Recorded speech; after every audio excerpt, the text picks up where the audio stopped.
Y Eduardo puede también iniciar su presentación, por favor. No sé si me pueda confirmar que ya se ve. Ya está. Inicio entonces. Muy bien, buenos días a todas y a todos, compañeras, compañeros. En este Pecha Kucha voy a compartirles pues un poco de lo que he trabajado en estos últimos meses, que tiene que ver más que nada con el marco metodológico. Nada más les recuerdo mi tema, que es este que están viendo en pantalla, la construcción de la idea de bien público global como base de la hegemonía internacional, el caso de la iniciativa Franja de Ruta de la República Popular de China, de 2015 a 2020. Bueno, nada más recordar, mi comité tutor está conformado por el doctor Juan Felipe López Semes del CRIM, la doctora María Esther Morales Fajardo y la doctora Alejandra Salas Porras. Si pudiese yo cuantificar de alguna manera el progreso de la investigación, yo diría que alrededor de un 70% llevo en progreso de recopilación y de reunión de datos, también en algunos casos del procesamiento de los datos para el análisis, y un 50% de la redacción, me parece, a lo mejor es menos, sobre todo porque yo soy un poco de la vieja escuela, me gusta hacer las referencias de forma manual, no me apoyo de los programas esos como EndNote para hacer las referencias, siento que son una lata, y entonces eso me tarda mucho, pues.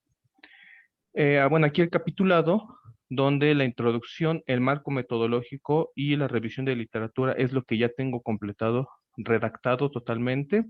La revisión de literatura fue de lo último que envié para avances. No hubo mayores problemas cuando fue el coloquio, pero ahí es donde se me indicó que era necesario reflexionar sobre un marco metodológico sólido para abordaje del objeto de estudio. Y los últimos puntos que les pongo ahí del capitulado, pues es lo que me falta redactar. Algunos datos ya los tengo procesados, pero es lo que me falta sentarme a redactar. Em, en el marco metodológico, básicamente me di a la tarea de reflexionar sobre qué metodología es la necesaria para abordar el objeto de estudio en el que me estoy involucrando, pero para esto me vi en la necesidad de pensar de manera, pues, sobre la ontología del objeto de estudio, sobre la epistemología, y debido a esa reflexión fue como llego, o fue como llegué a considerar a la geopolítica crítica y la metodología constructivista como idóneas de alguna manera para estudiar mi objeto de estudio y en esta presentación pues voy a explicar en qué sentido va eso. Bueno, para empezar, pues parto de la idea de algo que se ha discutido precisamente en este seminario, que es la ausencia de una metodología en relaciones internacionales, en donde existe este problema del empate entre teoría y método. Le hace que hay quienes consideran que utilizar una teoría determinada implica necesariamente el método. Yo considero eso es falso. Y esto ha hecho este empate, ha causado una divergencia entre comprensión y explicación de las relaciones internacionales, algo que se ha estudiado, ¿no? Al final, el actual debate me parece, sobre todo, en relaciones internacionales, que se deriva de un debate en ciencias sociales de manera más general, pues este debate entre agente y estructura, lo cual me parece muy útil, siempre tenerlo en cuenta al momento de abordar el estudio, ¿no? De nuestro objeto.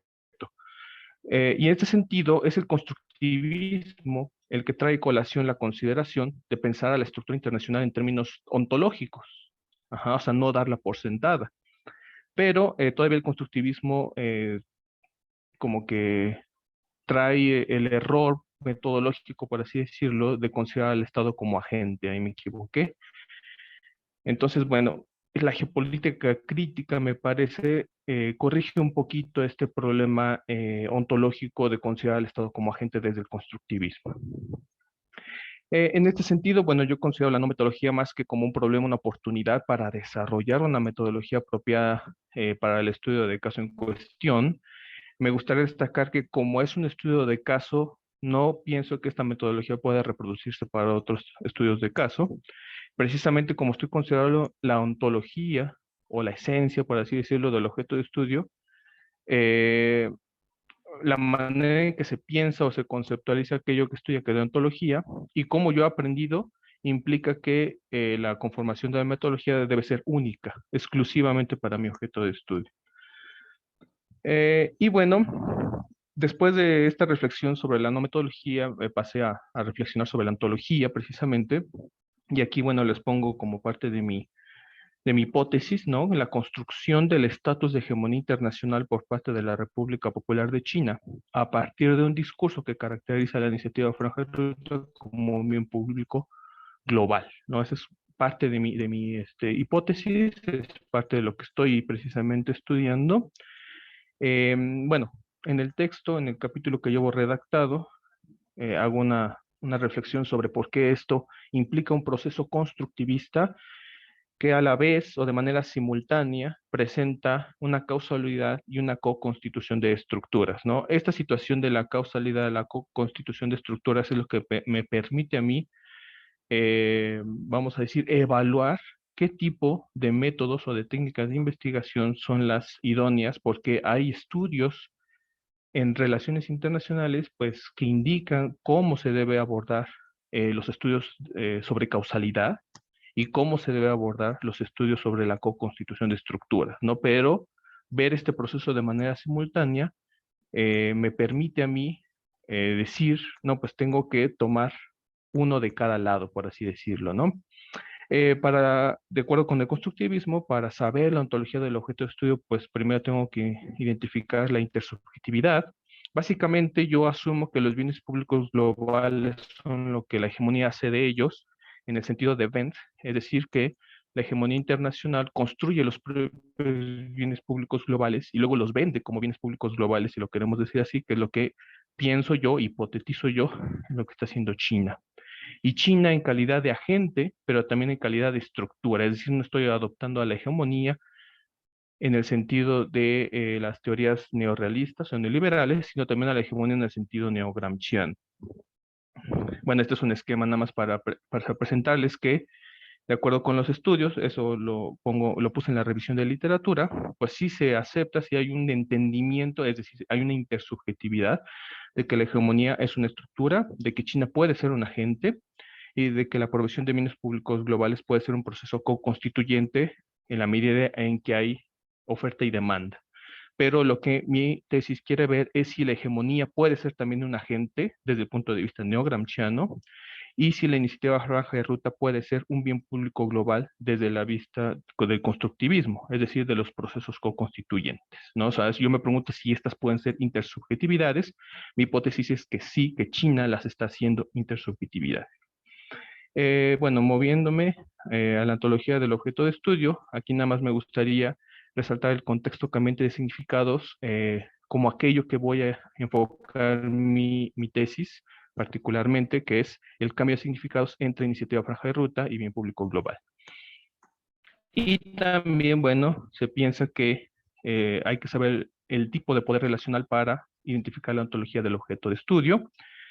Em, Básicamente, pues se basa en el discurso, ¿no? Sobre un bien público, que este discurso lo significa al bien público en el ámbito social sin abandonar los principios constituyentes de la estructura.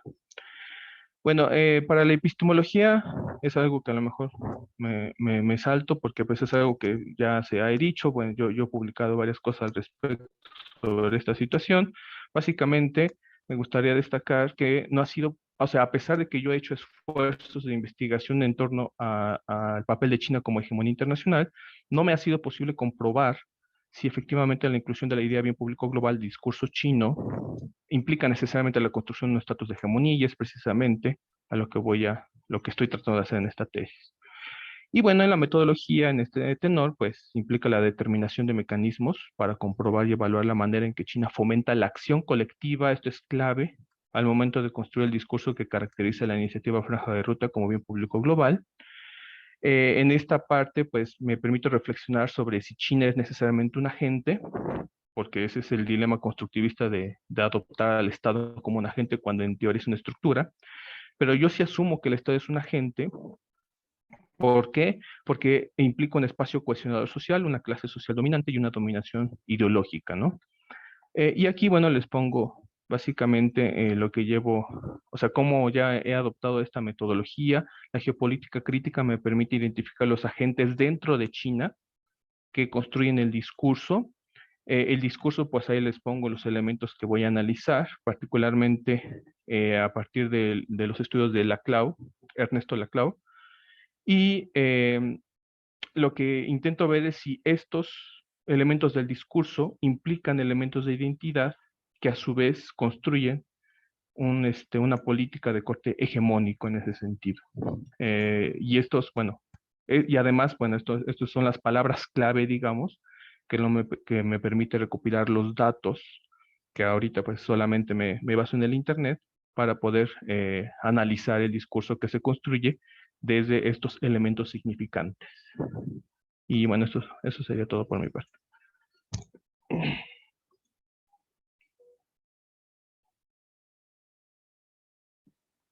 Muchas gracias, Eduardo. Pues muy bien, pasaríamos, no está Itzel, entonces pasaríamos con Paola. Daniel, ¿qué tal? Buenos días. Le pediría si nos puede tomar el tiempo. Serían unos 12 minutos, unos 11 minutos, y 2 minutos antes de que deba terminar Paola nos puede avisar, por favor, Daniel. Buenos días a todos. Sí, tomo el tiempo. Muchas gracias. Adelante, Paola, por favor.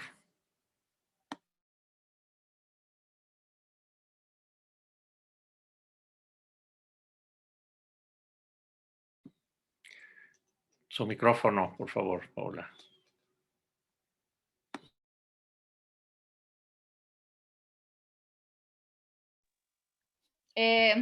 Ya me comí varios minutos, pero bueno, este es mi tema de tesis y voy a comenzar. El tratamiento que haré de la no intervención es sobre todo en un plano conceptual y como norma. Sin embargo, no me concentraré en el análisis jurídico de la no intervención, sino en una parte más política y social que tiene que ver con su normatividad, es decir, con su validez y su legitimidad a través del tiempo como concepto y como norma. Yo hablo sobre una resignificación de la no intervención, sobre todo desde un punto de vista dinámico, reconfigurativo y sobre todo contingente, subrayando el papel de la agencia o de la agentividad y de la intersubjetividad. Con base en lo anterior, reconozco un peso significativo en la resignificación de dos prácticas sociales reconfigurativas, por una parte la disputa y por otro lado la performatividad, que son prácticas que generalmente están facilitadas o impulsadas por momentos de crisis, etapas de transformación o procesos adaptativos de cambio institucional. Subrayo la parte reconfigurativa porque si bien hay una suma de elementos, un A más B igual a C, este C no es siempre determinante o está determinado por A y B, sino que es algo nuevo, lo que subraya la performatividad y la creación de nuevos actores, de nuevos objetos de estudio y en mi caso eso es importante para subrayar la resignificación.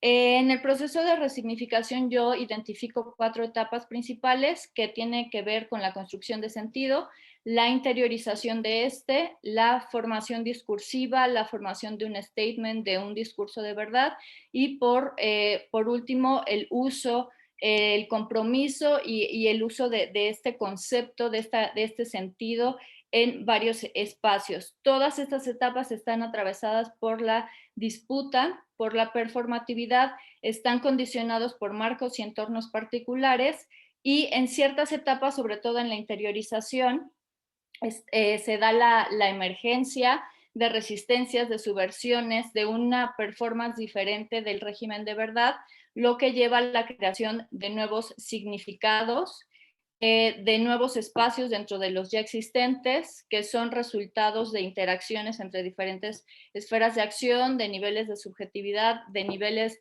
de materialidad, y subrayo sobre todo que en esta emergencia de la discontinuidad que se da en el momento de la interacción, de la formación discursiva y del uso del concepto, tienen un especial papel los líderes políticos con el estilo personal de gobernar.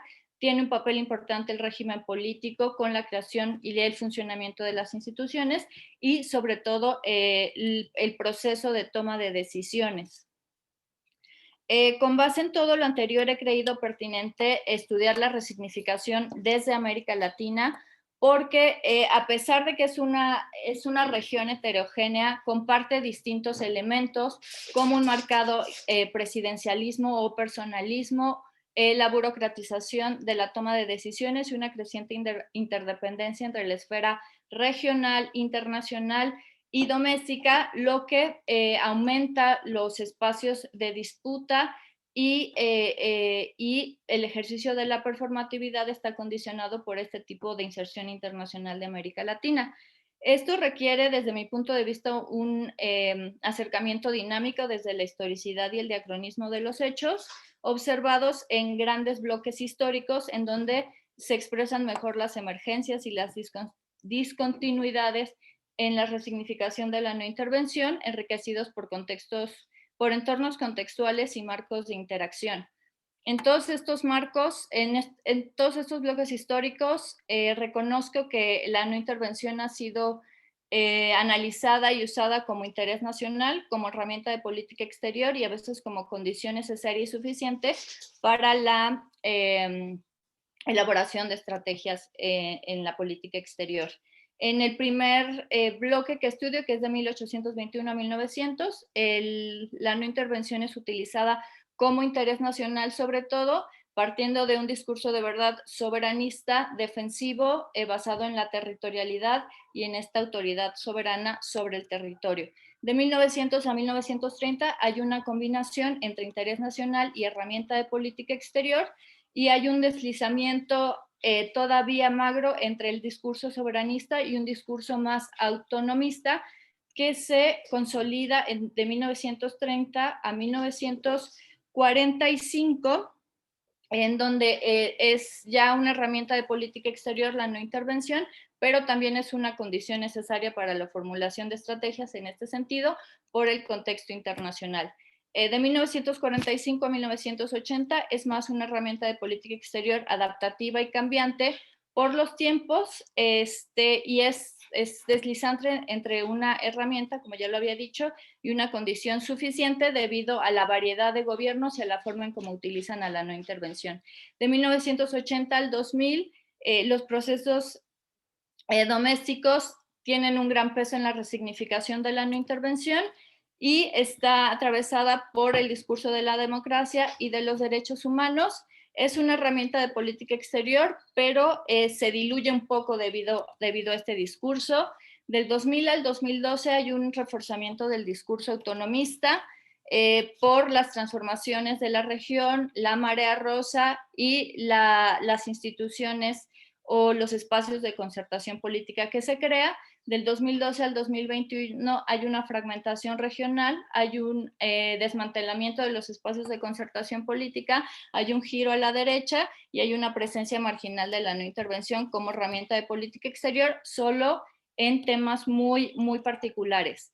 Y finalmente, lo que voy a tratar en mi capítulo 3, que es la posición de la política exterior de México, la elegí porque creo que presenta los contornos más claros en el tema de la resignificación de la no intervención, y aunque podría ser un estudio comparativo con América Latina, solamente voy a tomar algunos países específicos en casos muy específicos, que es el conflicto centroamericano, la invasión a Irak en 2003 y la crisis de Venezuela en 2016. En el conflicto centroamericano tomaré la cooperación de México con el grupo de Contadora, las reacciones al comunicado franco-mexicano. En la invasión a Irak, la posición de México con Chile en el Consejo de Seguridad de las Naciones Unidas, y en la crisis de Venezuela tomaré las discusiones desde México y de Argentina, que pese a que no han hecho últimamente una declaración conjunta, van un poco en el mismo sentido frente a la posición de la no intervención en el tema de Venezuela. Y bueno, la conclusión preliminar hasta ahora que he tenido del trabajo de estos 3 capítulos es que los procesos de resignificación facilitan la creación y recreación de espacios contingentes en donde la intersubjetividad y la agentividad o la agencia interactúan para dar paso a procesos sociales reconfigurativos, como la disputa, como la performatividad, que históricamente impactan en la manera de pensar los conceptos, las normas, la normatividad de estas y obviamente el estudio de la normatividad, es decir, de la validez y de la legitimidad de estas normas y estos conceptos son importantes para la discusión de las relaciones internacionales contemporáneas, centrándome en mi caso en América Latina, que creo que es importante. Y hasta ahí lo dejo.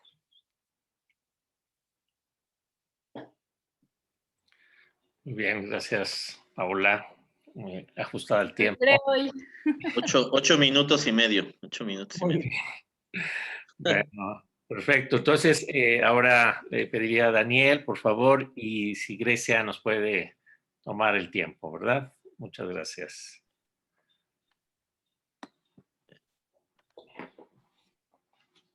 ¿Ya se puede ver mi pantalla? Ya está, sí. Muy bien, bueno. Les voy a presentar los avances que he tenido en mi trabajo de investigación. Sobre todo se ha complementado ya en la parte teórica, que era el mayor problema que había enfrentado mi investigación. Ahorita les voy a comentar esos puntos. Afortunadamente he logrado casi darle cierre, me falta ahí un punto nada más, ¿no? Bueno, el problema de investigación justamente es que, y como se menciona en algunas de estas teorías, es la parte secreta de la investigación, los datos no disponibles, la sobreclasificación que existe de la información por parte de los gobiernos, y esto pues ha dificultado, ¿no? El abordar el tema. Afortunadamente, bueno, pues ya está tomando un cauce pues mucho más enfocado, dirigido, y bueno, pues en un primer momento yo tomé hago un repaso de las teorías de las relaciones internacionales con las que se puede vincular mi tema, ¿no? Incluí esta última parte, la teoría virtual, Virtual Theory, para mi investigación. Y estas, por ejemplo, las llamadas guerras revisitadas, guerras del futuro, ahí pongo algunos de estos autores. Aquí el primero que estoy destacando como nuevas aportaciones, Lucas Kello. Él habla de que faltan estudios en relaciones internacionales y en ciencias sociales vinculados a los trabajos cibernéticos. Él también habla de la sobreclasificación de la información. Su principal aporte es un marco conceptual sobre ciberseguridad, que ahorita lo comento, y sobre todo este concepto de los hechos ciberfísicos, en donde pues se traslada lo virtual a lo real, a las infraestructuras críticas. Otro nuevo descubrimiento es Brandon Valeriano y Ryan Masnes, casi me convencen, es una postura contraria. Ellos dicen las amenazas cibernéticas se han exagerado. En su obra Cyberwar contra Cyber Reality plantea dos teorías: teoría de la restricción cibernética, habla de la ciberdisuasión, en que los gobiernos no declaran guerras cibernéticas justamente por el peligro que esto implica, y la teoría de interacciones regionales, también muy interesante. La última es la doctora Chokri y David Clark. Ellos hablan de los actores, los identifican que participan directamente en las amenazas cibernéticas. Aquí hay algunos que les estoy mostrando en la diapositiva, ¿no? Lo hacen muy claramente: los proveedores de Internet, de informática, los desarrolladores del software. Ellos hablan, esta teoría ya existía, la teoría de la presión lateral, pero Chowdhury la aplica a la amenaza cibernética. También habla del análisis de puntos de control. Esto es lo que me falta desarrollar, porque este libro no lo he encontrado directamente, los otros sí. Habla de 4 niveles de interacción y habla de 3 variables para la teoría de la presión lateral, que es la población, los recursos y la tecnología. La teoría de la presión lateral justamente que hay actores que asumen más poder de los que originalmente tienen. El desarrollo posterior, de la tesis, hablo en un primer momento de los orígenes de la virtualidad. Esto ya lo había comentado. Gran parte de ello es de la ciencia y cómo se va desarrollando todo esto hasta nuestros días, cuál es importancia, ¿no? Eh, eh, Daniel, creo que estamos perdiendo un poco el sonido. que tengo más mi internet, no sé si ahí me escuchen. Sí, si quiere puede mejor Ok, apagar la cámara, a lo mejor eso a veces ayuda. sí, déjenme ver, permítame tantito. A ver. Les decía, el marco conceptual lo estoy revisando justamente por el marco que se desarrolla con complementarlo. Y en la parte de lo que es el ciberpoder también estoy haciendo, introduje nuevas propuestas porque las medidas que se hacen del ciberpoder yo no había quedado conforme, son por de la OEA, la OCDE, etcétera. Acabo de encontrar una nueva clasificación de ciberpoder donde justamente los países más son aquellos internet, que era justamente yo estaba respecto al ciberataque. En ese sentido, me estoy regresando a algunas cosas gracias a estos con las teorías que estoy revisando, ¿no? Y ya esta parte conceptual es la que está quedando mucho más delimitada. También en la parte del ciberespionaje, comento, gracias a gente estos autores, me parece que aquí no están avanzando ya las diapositivas, es que no las había ampliado.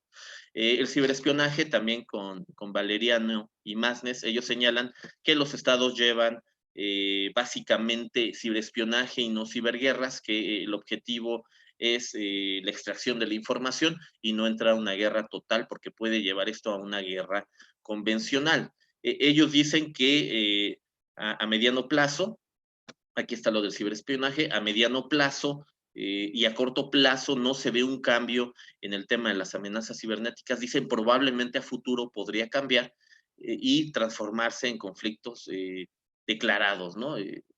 Totalmente, ¿no? Entonces, ellos también señalan que los conflictos principalmente se dan de manera regional. Entonces ahí efectivamente en los casos que yo voy a mencionar más adelante, Estonia, Rusia, Georgia, Rusia, efectivamente ellos tienen razón, pero se rompería esta hipótesis con mi caso de estudio, que es Estados Unidos, Rusia, y con el de Irán, Estados Unidos, Israel, en el caso del Stuxnet. Las guerras híbridas también las incluyo, de esto hice un artículo que está en revisión para publicar, colocando a las ciberguerras como guerras de quinta generación. El quinto dominio espacial es otra, digamos, vertiente teórica que incluí en la investigación y que se consideran ya dentro de las guerras de quinta generación las guerras cibernéticas, ¿no? Es como otro camino que tomé para la explicación teórica de mi tema. Bien, vamos a esperar que pase la siguiente y bueno, ya esta parte es la que me solicitó mi sínodo en el último coloquio, que yo explicara ya con aportaciones propias y por supuesto lo que han dicho otros autores, que es cuáles son ya directamente las características de las ciberguerras, ¿no? Una, que el ciberespacio se convierte en este campo de batalla, ¿no? Virtual, y que el ciberespacio se puede transformar en cuestiones o hechos ciberfísicos. ¿Cuáles son los actores de las ciberguerras? Aquí, con la clasificación que hace la doctora Nazli Chowdhury y David Clark, se complementa la información inicial que yo había señalado sobre quiénes son esos actores, estados, empresas, organizaciones gubernamentales. Yo no había identificado a las ONGs, por ejemplo, proveedores de Internet o desarrolladores de software. Ahí también lo voy a, se complementa, ¿no? En el caso de las armas, también en el caso de Lucas Kellow, desarrolla también una parte muy interesante, también Valeriano y Masnes también desarrollan esta parte, ¿no? De cuáles son las armas, que, bueno, yo de inicio había identificado, por supuesto, como estos virus, ¿no? Principalmente cibernéticos, ¿no? Que se convierten hoy en día, bueno, pues en estos nuevos misiles. La atribución del ataque sigue siendo una de las características de la ciberguerra porque pues es difícil, ¿no? Que un Estado se atribuya un ataque. Aquí es donde Valeriano y Marnes señalan que justamente por esta situación no, son guerras no declaradas y difícilmente llegan a convertirse o a escalar hacia un conflicto cinético, ¿no? O convencional. Entonces, ellos hablan de la ciberdisuasión porque dicen, bueno, los estados deciden no atacarse entre ellos porque saben del poderío que tiene el otro. En los antecedentes, y esto se confirma con la teoría regional de interacciones cibernéticas de Valeriano y Manes, hablan de que estos conflictos se han delimitado solamente entre vecinos, aquí está el caso entre Estonia y Rusia, y que tampoco han sido significativos, ¿no? A pesar de que, bueno, se señala que Estonia perdió una parte importante de su PIB. En el caso de Rusia y Georgia también se confirma esto que señalaban, un conflicto entre vecinos, aunque aquí el conflicto fue una guerra convencional y acompañado de ataques cibernéticos, ¿no? Entonces se destaca más que fue lo convencional y que son hackers o nacionalistas o patriotas o que son los que les atribuyen los ataques cibernéticos. Este se sale un poco de esa teoría, el caso Stuxnet, porque, bueno, son los ataques aquí sí ya hechos ciberfísicos, como menciona Lucas Kello, en donde se ataca una centrifugadora nuclear. Y estamos hablando de un conflicto no entre vecinos, ¿no? Bueno, tal vez, ¿no? Israel, Irán y Estados Unidos que se involucran, ¿no? Boicot centrifugadora de este país y deteniendo el programa nuclear iraní. Este caso también es muy interesante, también entre vecinos, Rusia y Ucrania, porque se convierte otra vez, ¿no? Se confirma la teoría de los hechos ciberfísicos con el virus Black Energy que ataca directamente la infraestructura crítica de Ucrania, ¿no? Y también afecta el tráfico aéreo, la parte aeroportuaria, ¿no? Y Lucas que lo decía, bueno, pues esta por ejemplo, un ataque a red eléctrica puede provocar de manera indirecta la muerte de muchas personas, ¿no? Por frío, por ejemplo, en casos de un ataque en invierno. El estudio de caso, bueno, pues son las elecciones de Estados Unidos del 2016. También me faltó mencionar que hablan del factor de la rivalidad. Valeriano y Manes, ellos señalan que para que exista una ciberguerra debe... ¿Terminó el tiempo?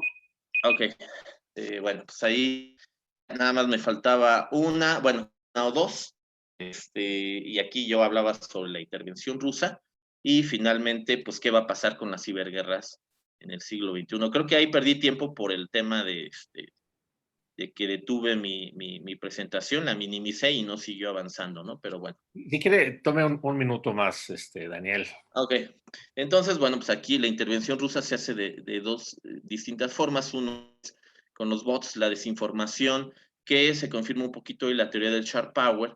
Y por último, la intervención directamente en algunos, se especula en algunos estados, en la parte electoral.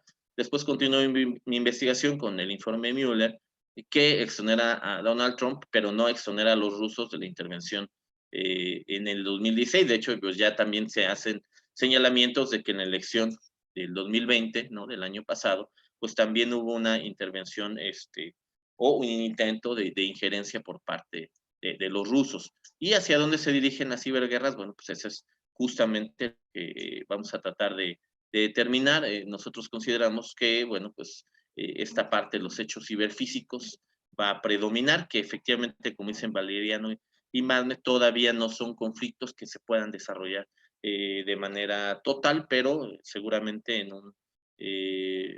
los estados tienen la capacidad para hacerlo. Muchas gracias. Muchas gracias, Daniel. Dejen, quito la presentación. Sí. Gracias. Ahora le tocaría su lugar a Grecia. Le pediría a Azucena si nos ayuda Sí. con la toma de tiempo. 11 minutos, doctor. Sí, por favor, unos 11 minutos. Okay.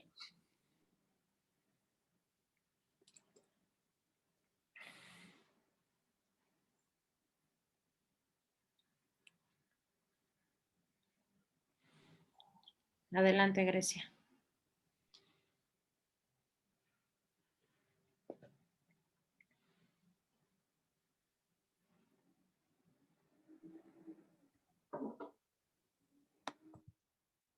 Listo. Bueno, mi tema ya lo conocen, pero se los voy a recordar. Es sobre la cooperación transfronteriza y el desarrollo de una gobernanza en materia de salud pública fronteriza.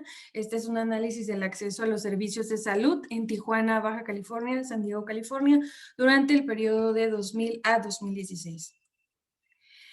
Bueno, como parte del planteamiento del problema, nosotros reconocemos que la intensidad de las interacciones sociales que ocurren a lo largo de la región fronteriza México-Estados Unidos tiene una expresión particular en cada punto fronterizo entre en ambos lados de la frontera.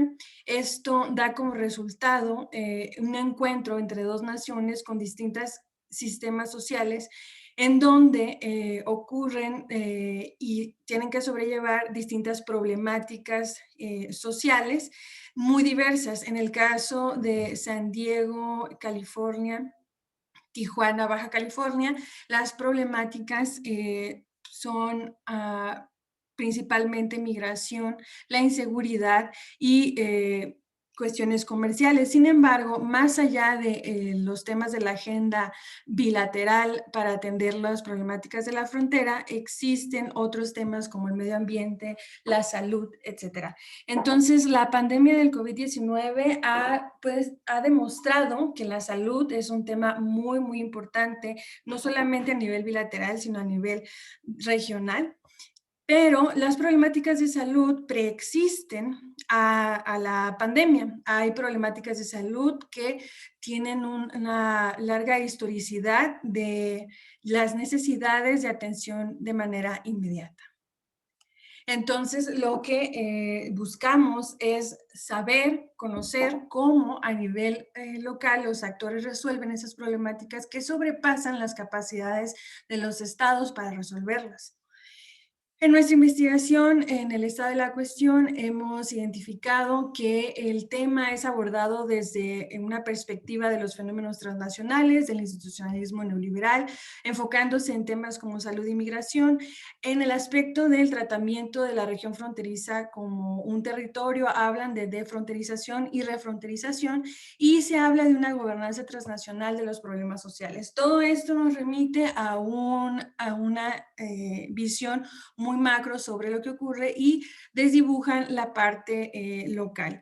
La justificación de nuestra investigación es que esta perspectiva que nosotros proponemos aporta a los estudios México-Estados Unidos en las relaciones transfronterizas, la perspectiva constructivista de la cooperación para la región fronteriza y un enfoque multidisciplinario entre las ciencias sociales y médico-sanitarias. Como parte de la hipótesis de trabajo, lo que estamos previendo es que los actores subnacionales gubernamentales y no gubernamentales de la región fronteriza, a través de sus interacciones intersubjetivas, construyen socialmente el significado de la cooperación transfronteriza con base en intereses y recursos mutuos, los cuales inciden en un comportamiento colaborativo para dar respuesta a distintas problemáticas de salud. Esto permite dar un ordenamiento a través de procesos de gobernanza. El marco teórico está compuesto por esta multidisciplinaridad que ya mencioné y se acompaña o se complementa de enfoques territoriales de la epidemiología social, antropología médica y un enfoque jurídico para establecer dispositivos analíticos del problema. Aquí presento una relación temática de autores para que se pueda entender o visualizar en dónde estamos utilizando cada una de estas perspectivas. Hay una perspectiva constructivista de la cooperación para poder establecer cuáles son las condiciones necesarias para que ocurra la cooperación en la región. El carácter territorial de la cooperación nos dota no sin menospreciar el apellido de cooperación transfronteriza. Aquí plantean un esquema, el sistema teórico conceptual interpretativo, en donde se establecen las relaciones entre cada una de estas perspectivas y la manera en la que estas han sido utilizadas para interpretarlas en nuestro trabajo. sobre la revisión histórica de la cooperación en salud fronteriza, que corresponde al desarrollo del capítulo 2 de la investigación, podríamos hacer una relación de las escalas espaciales y sus niveles para poder observar cómo es que se ha desarrollado la cooperación en esos ámbitos.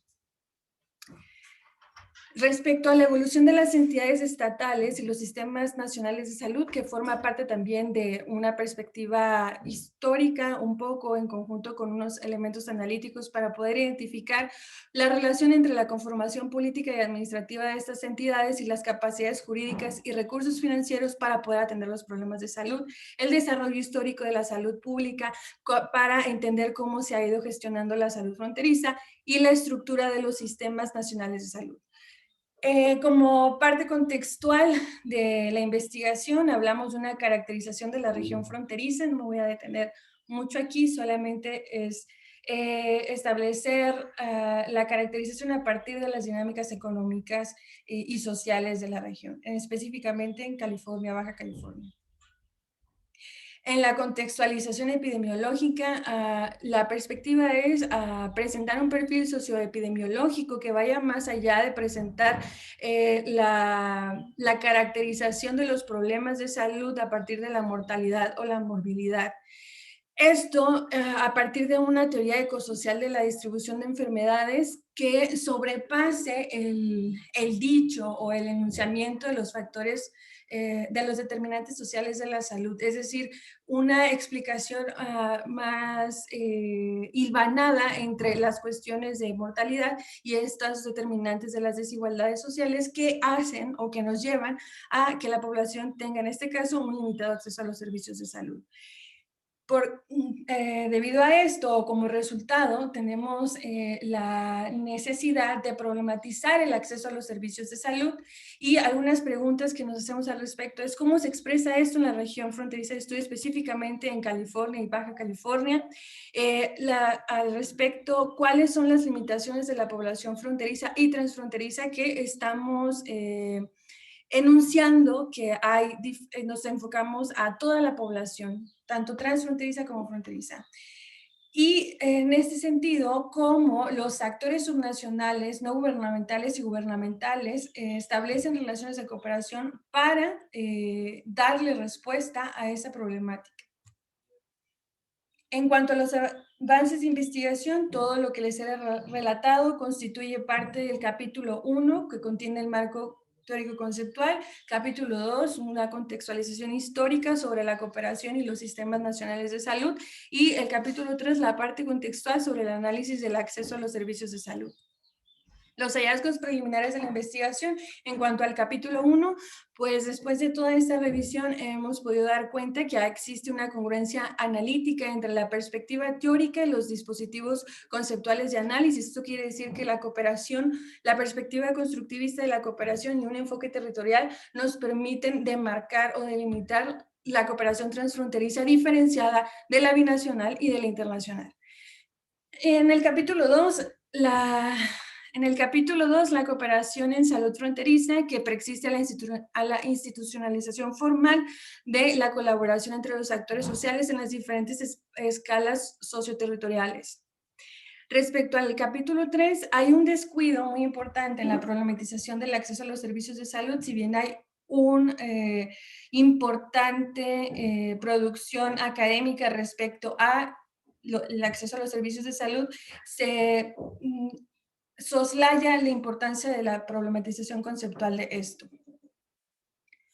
Y derivado de actividades, de diversas actividades académicas en el campo, he podido darme cuenta que específicamente en la parte de los actores, existen diversos actores subnacionales involucrados que no tienen una personalidad jurídica, los integrantes son voluntarios, sus recursos son limitados, la comunicación es accidentada, el desconocimiento de las funciones y procesos de actores limita su alcance de las acciones, y esto tiene mucho sentido con el sistema en el que están desarrollando sus actividades de colaboración, entre otras cuestiones.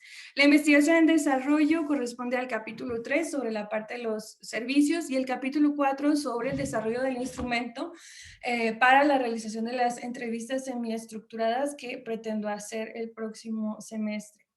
En cuanto a la previsión de limitaciones para el trabajo posterior, encuentro lo mismo desde hace un año, la restricción de materiales de consulta, bibliografía y archivos de consulta, que en este momento no se pueden realizar, y para la parte de la realización de las entrevistas semiestructuradas, por una parte es una ventaja que puedan ser virtuales, porque parece que hay algunas cuestiones benevolentes al respecto. Sin embargo, hay una discusión muy importante académica sobre la calidad del trabajo de campo, que realmente, pues, dadas estas condiciones, no podríamos calificar esto como unas entrevistas semiestructuradas por la modalidad tradicional que ya tenemos preestablecida al respecto. Entonces, eso esperemos que no afecte al final de cuentas la calidad del trabajo de campo. Y eso sería todo de mi parte. Muy bien. Muy bien. No tiempo. Muy bien, gracias, Grecia, por también ajustarse. Entonces le pediría ahora a Azucena y Jorge si nos puede apoyar con la toma del tiempo, por favor. Ay.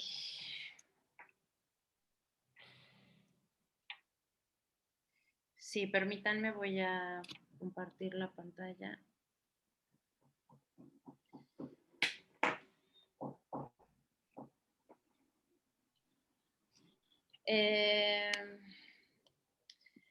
Pues me confundí un poquito porque pensé que íbamos a presentar en lo que estábamos justo trabajando en este momento, y veo que mis compañeros hicieron unas grandes presentaciones de sus avances generales y yo traigo preparado solo lo que he trabajado estas semanas.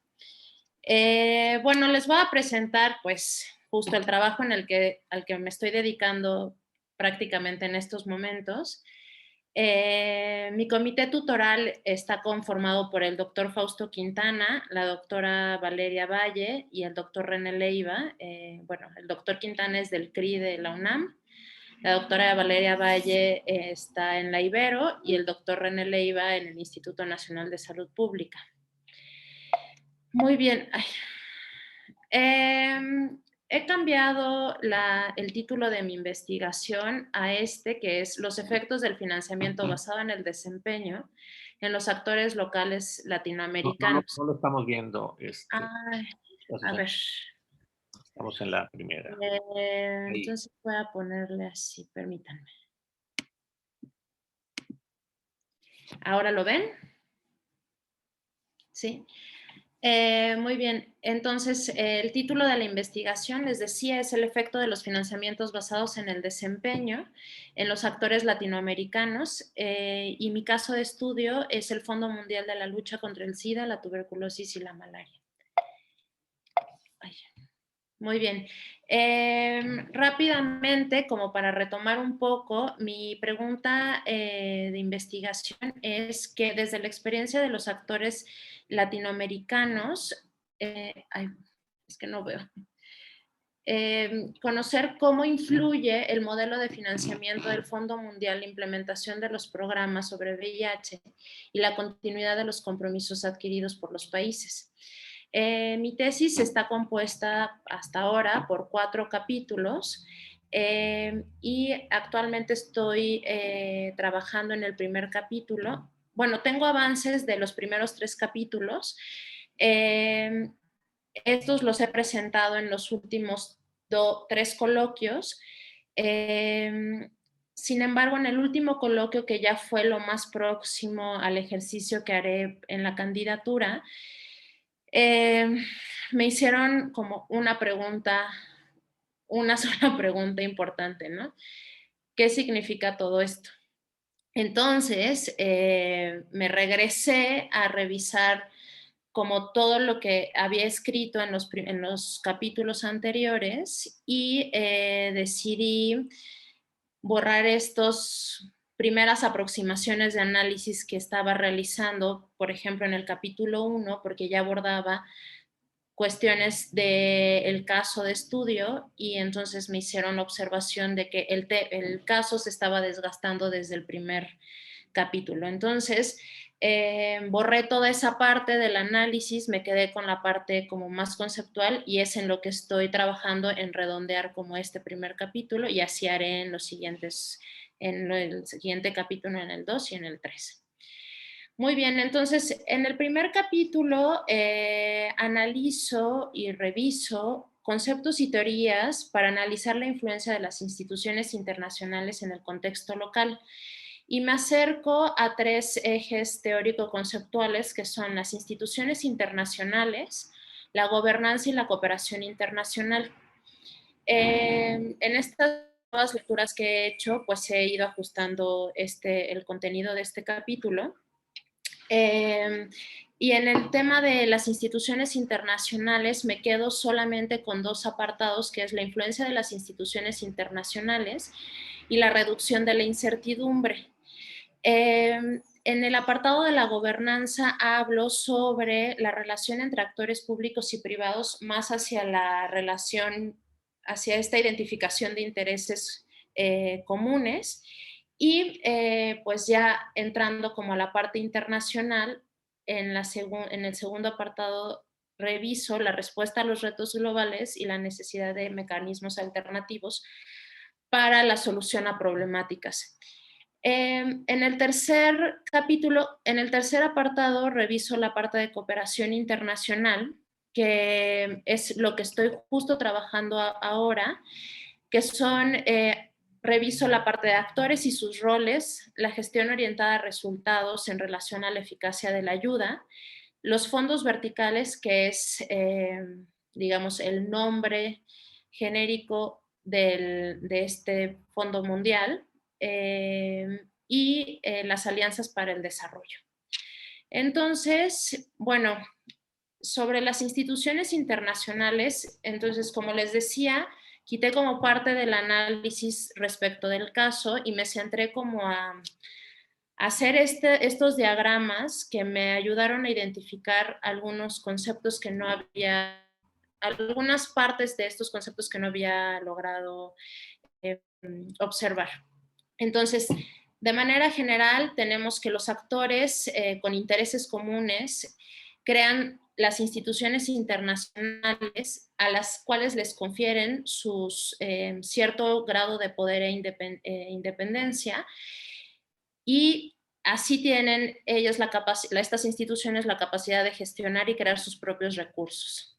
Es en este contexto donde suceden las acciones de cooperación internacional y es el mismo contexto que permite la influencia en el comportamiento de otros actores y la reducción de la incertidumbre. Estos 2 elementos para mí van a ser muy importantes para poder identificar, para poder hacer el análisis sobre el modelo de financiamiento de esta organización que es mi caso.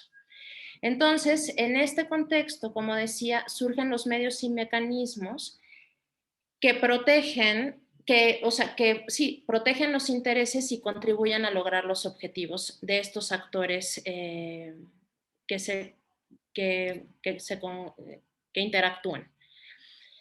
Sobre el tema de la gobernanza, hago un análisis sobre el concepto en general para revisar las interacciones de los actores públicos y privados. Y desde la perspectiva de la gobernanza global, identifico que, bueno, en la literatura que reviso, se identifica que estos problemas globales demandan nuevos mecanismos y solución a las problemáticas y sus complejidades. Son interacciones globales que al mismo tiempo son procesos dinámicos y complejos que suceden entre actores igualmente complejos y entre estos mismos actores, instituciones y procesos. Y lo que insistieron mucho en mi último coloquio es incorporar a la parte de gobernanza multinivel, que yo al inicio no estaba muy de acuerdo en incorporarla porque la observaba desde una perspectiva más de lo tipo la Unión Europea. Sin embargo, en la revisión que hice recientemente, identifico que, bueno, sí, sucede en 3 niveles, el supranacional, nacional y subnacional, y en 3 categorías, las formales o jerárquicas, las informales y las mixtas. Entonces, estas interacciones, lo que a mí me interesa o lo que a mí me contribuye en el análisis es que dentro de estos niveles, para que, desde la perspectiva de la gobernanza global, para que un nivel sea un nivel, tiene que tener un grado de autonomía y así poder tener una capacidad de acción suficiente para entonces tener cierto nivel de influencia en otros actores. Esto fue algo que fue una parte conceptual que recientemente leí y fue un elemento que me ayuda a redondear con la parte de las instituciones internacionales, ¿no? Entonces, me interesa identificar y analizar el grado de autonomía del Fondo Mundial para conocer su capacidad de acción y su influencia desde la perspectiva, desde el análisis de su modelo de financiamiento, en donde, bueno, destaco 2 elementos. El financiamiento basado en el desempeño, que es lo que les presento en el título de mi investigación, y la participación de múltiples actores.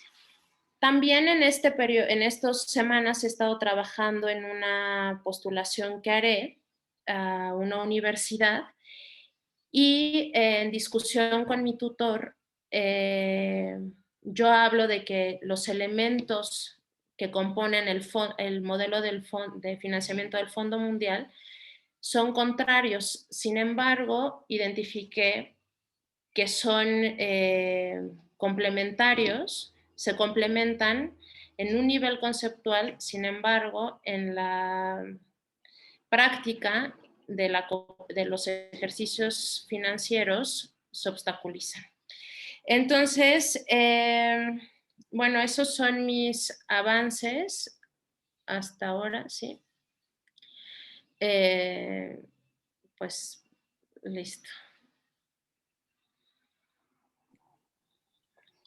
Muy bien, muchas gracias, Azucena. Sí, más bien ustedes deciden sobre qué es lo que quieren presentar en este ejercicio, ¿no? Puede ser el panorama general o lo que están trabajando o algún problema que tengan que resolver en este momento. Muy bien. Gracias, Jorge. Tonatiuh, le pediría si nos puede ayudar con la toma del tiempo. Muy bien. Adelante, Jorge, por favor. A ver, espérenme tantito porque creo que me equivoqué.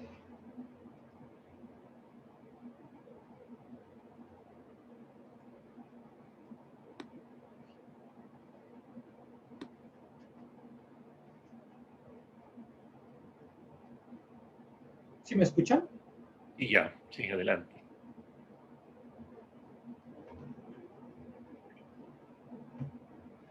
Ok, como algunos ya saben, mi tema es un análisis comparado respecto a la política o al cambio de política exterior de Estados Unidos hacia China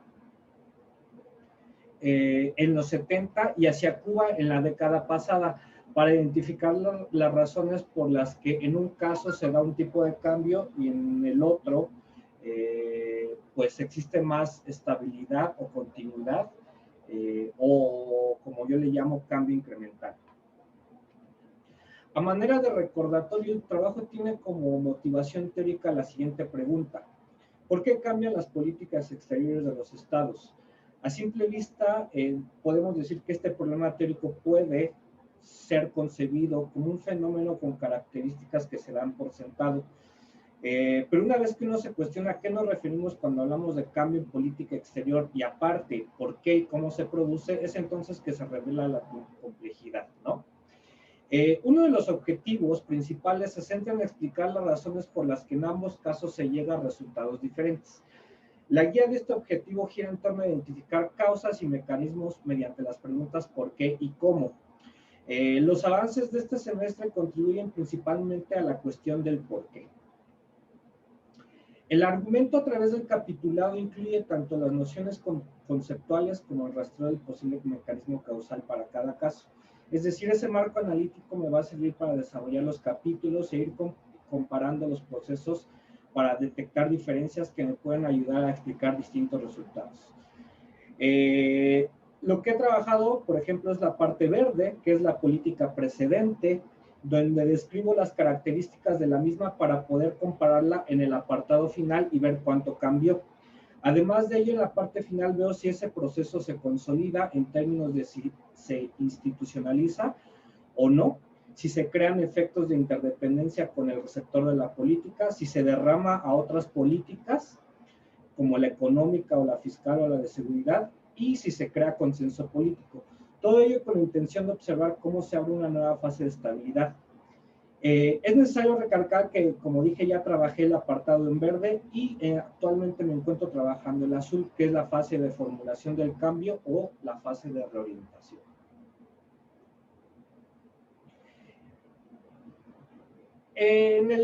Los objetivos del capítulo 2, voy a omitir la parte teórica conceptual porque esa ya la había presentado. Entonces, para ir un poquito más rápido, voy a presentar mis avances del semestre pasado y de este.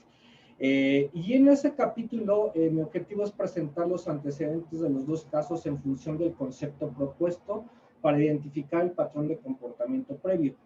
En tres sentidos: la relación histórica entre Estados Unidos y los otros dos actores, la emergencia del patrón de comportamiento estadounidense previo al momento del cambio, las características de los sectores funcionales y geográficos de la política precedente.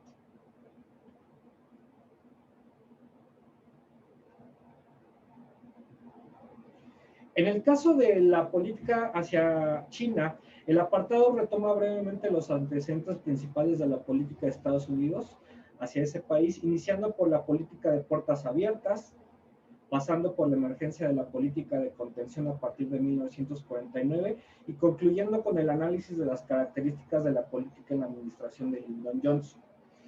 Es en esta en la que podemos identificar cuál es el perfil que después de 10 años se tornará casi reconocible en los ámbitos político, de seguridad, económico, comercial, social y multilateral o de alcance geopolítico. Además de esto, la política está vinculada entre esos mismos sectores. Por ejemplo, en lo político se mantiene el no reconocimiento a la República Popular China en la administración de Lyndon Johnson. El apoyo económico y militar a Taiwán. En cuestiones de seguridad se mantiene la política de contención a la República Popular, se incrementa la participación estadounidense en Vietnam, en la que China figura como el principal responsable, y la postura militar de Estados Unidos en el este de Asia incorpora cada vez más el tema nuclear, debido a que la República Popular ya posee para ese momento armas de ese tipo. En lo económico, el bloqueo económico se mantiene como principal instrumento para negarle a la República Popular los recursos necesarios que le permitan desarrollarse como potencia. En lo social se identifica un ligero relajamiento de la prohibición de contactos entre ciudadanos de ambos países, principalmente como posible moneda de cambio para que China participe en las negociaciones respecto a Vietnam en Viena. En cuanto al alcance geopolítico de la política de Estados Unidos, se vislumbra una especie de erosión del alcance original que se origina en 1949. Aunque para los momentos de Johnson, la República Popular China sigue relativamente aislada y fuera del sistema de la ONU, otros actores como el Reino Unido o Francia y otros aliados de Estados Unidos ya no están tan dispuestos a mantener esa política de aislamiento.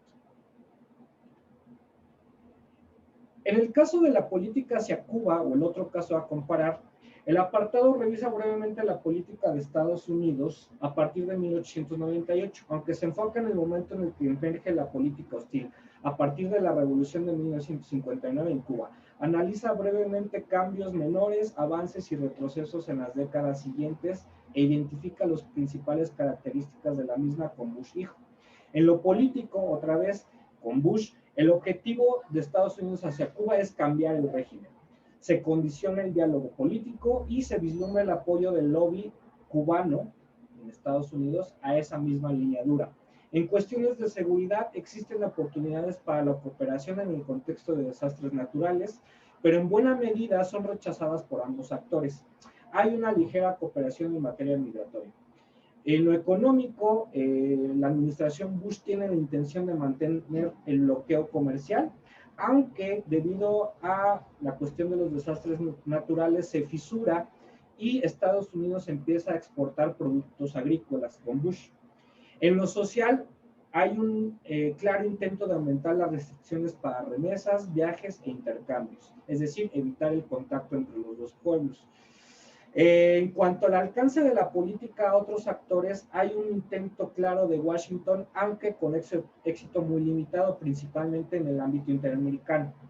En buena medida, la administración Bush hace renacer el carácter hostil de la política de Estados Unidos hacia Cuba para forzar el cambio de régimen, con lo que se debilitan algunos logros llevados a cabo principalmente en las administraciones de Carter y Clinton.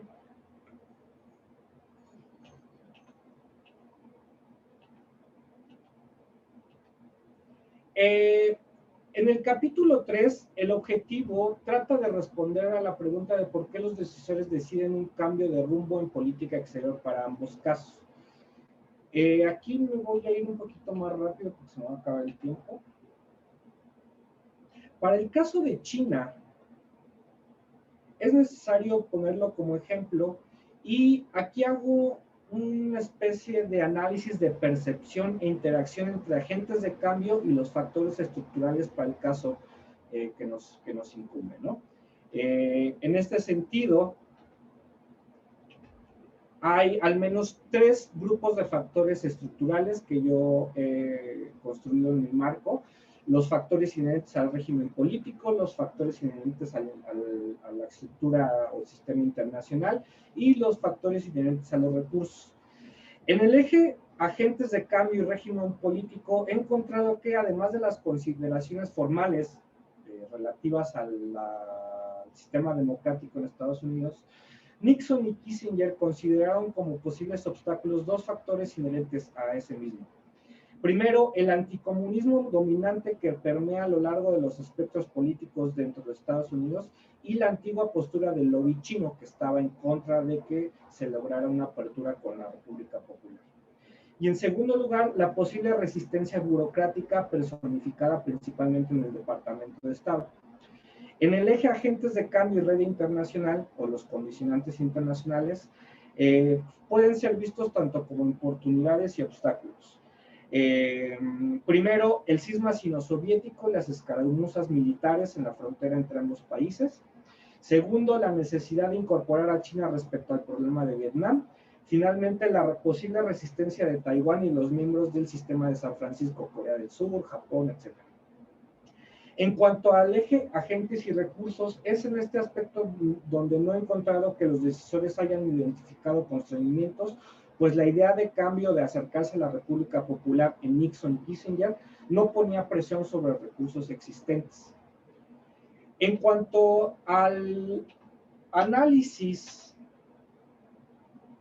entre agentes y agentes, que es la parte importante de la tesis, en el eje agentes de cambio y receptor de política, la interacción está principalmente entre Estados Unidos y la República Popular, caracterizada por la desconfianza después de casi 20 años de política hostil entre ambas naciones, aunque también por un interés mutuo debido a factores de índole geopolítico. China necesita un aliado para contener a la Unión Soviética en su frontera y Estados Unidos ve una oportunidad para llevar a cabo una política de equilibrio de poder. En el este de Asia. Esto hace que el instrumento de un canal diplomático secreto sea útil para sondear las posturas del otro, además de que debido a la oposición en ambos países se blinde este intento ante posibles críticas. En el eje agentes de cambio y opositores, la percepción que tienen los decisores en cuanto a la interacción con los opositores es que estos mantienen una lectura desactualizada. Ya me lo acabo, sobre la relación respecto a posibles oportunidades debido a principalmente una visión enraizada en la que China es el principal enemigo de Estados Unidos en Asia. Y en el eje opositores y receptores de política, los opositores siguen alimentando su posición a partir de los desarrollos en la propia China, principalmente a la actitud radical de la élite y a los efectos de la revolución cultural. Básicamente estos son mis avances y es a lo que he llegado. Me falta obviamente aplicar este mismo esquema de análisis, analizar agente estructura y agente en el caso cubano. Y eso es lo que estoy haciendo en este mes de abril. Muchas gracias. Gracias, Jorge. Entonces ahora le pediría a Tonatiuh que inicie, y si Blanca nos ayuda, por favor, con la toma del tiempo.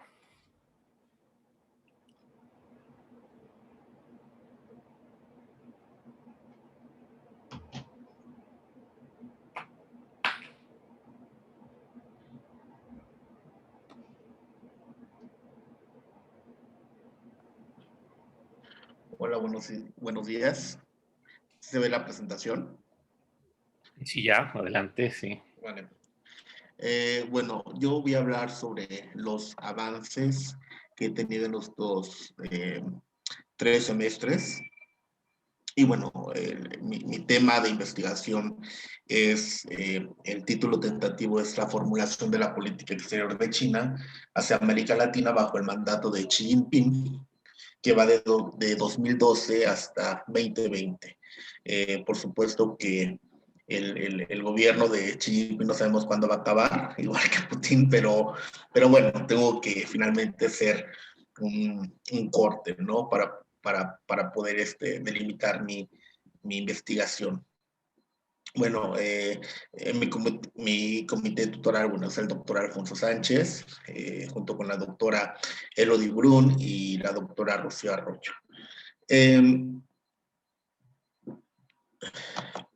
Voy a hablar sobre mis 2 capítulos de la tesis, lo que he ido desarrollando. Por supuesto, aún no los he concluido como tal, pero ya he avanzado un poquito más, ¿no? En estos 2 capítulos.